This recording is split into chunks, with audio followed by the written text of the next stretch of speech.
Abanyagihugu bo mu mazone atandukanye ya komine Mutimbuzi barashobora gufatwa n'indwara zivuye gukoresha amazi mabi hamwe atacokorwa mu maguru masha. Bamenyesha ko haciye amezi arenga 3 batagira amazi. Kugira baronka amazi meza banywa baracumukura cane mu kuja kuyarondera mu yindi mihingo.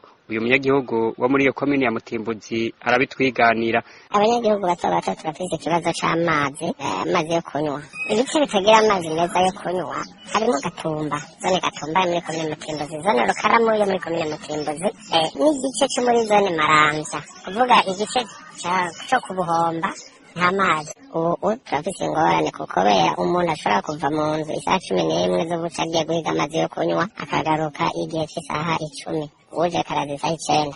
Abanyagihugu bo muri zone Rukaramu badashoboye gufata imirambo ngo baje kuyarondera kure canke ngo bayagure, bapfa kunywa amazi y'inzuzi, ayo nayo akaba ari mabi cane.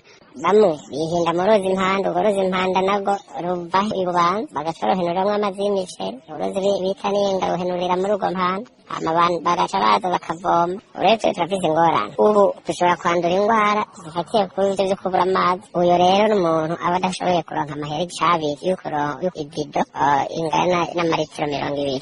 Igitangaza abo banyagihugu muri iyo komine ya Mutimbuzi nuko yaba abajejwe intwaro yaba abajejwe gutanga amazi muri iyo komine bose bazi ico kibazo ariko batagitorera inyishu. Mu ruganda rwa Europeya twarondeye abajejwe gutanga amazi meza mu ishyirahamwe Regidezo ariko turabakena.